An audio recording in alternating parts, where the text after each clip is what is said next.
Hey everybody, Mr. Bookaboo here, and today I want to talk about curved road plates.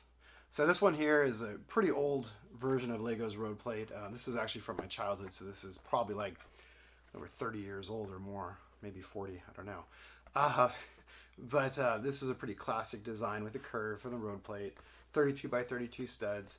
There were a couple versions in between this, which I actually don't have. There was one with a bike lane, and then and then it kind of graduated to this, which actually you can see how much bigger the roads have gotten over the years, which is pretty interesting. But the Lego vehicles have also gotten bigger. You had four wide vehicles for a while. You had just bigger, longer cars and trucks and stuff. So it made sense to kind of go to this larger format. However, a couple years ago, Lego actually graduated to a totally radical new concept, which is these new road plates. Now, these are thicker.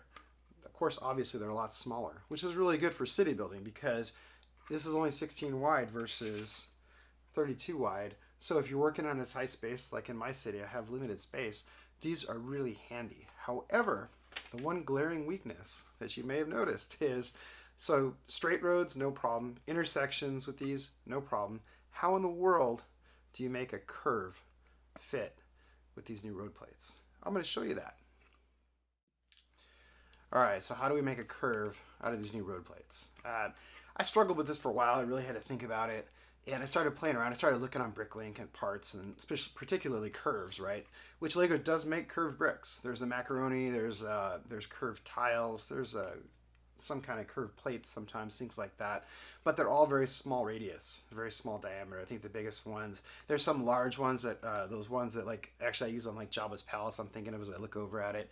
But they're like a little too massive, and they're actually going the wrong way because they're curved outward and not inward. So I need some inward sloping curves. Really hard to find, especially in the larger size of this, to actually make it worthwhile.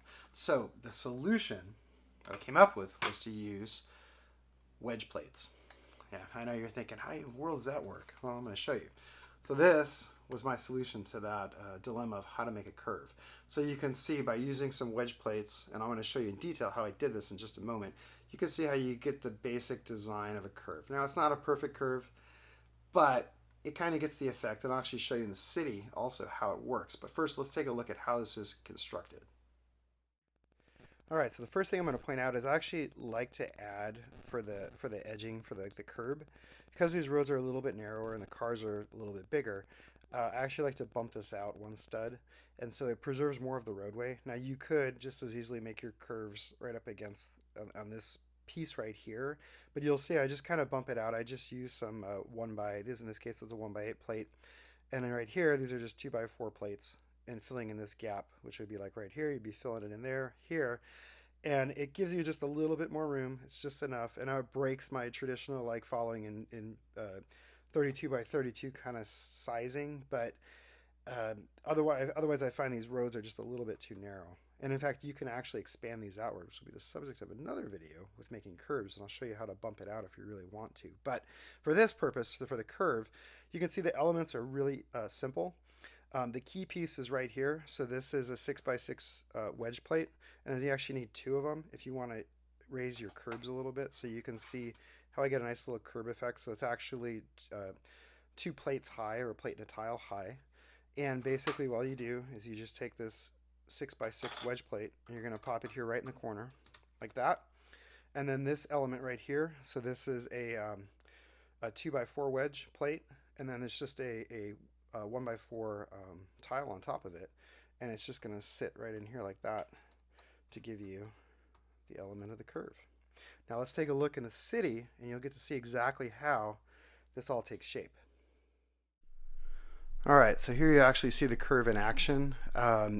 It flows pretty well, I think. In working with the limited selection of elements that we have, I think it's a nice solution. In this case, I actually have it as part of an intersection, so I have the crosswalks on each side of the curve, but you can see the curve piece right in the middle here, and that is how the whole effect works. I think it's pretty streamlined. I think it fits, and I just think it works. So hopefully you found this useful. I know I get this question a lot, is how I do that with the curve with the roads, and that's the easy, quick and dirty solution that I came up with. So road plate curves. Simple and easy, right? Thanks for watching. Thanks for subscribing. Let me know what you think in the comments. Does this work for you? Did you come up with another alternative to do this? And like I said, I'll be doing another special road plate special real soon, talking about actually the curbs and how I actually did that as well, and how you can expand these out modularly to actually make them wider if you really need to, especially if you're doing those Speed Champion cars. All right, take care. Bye.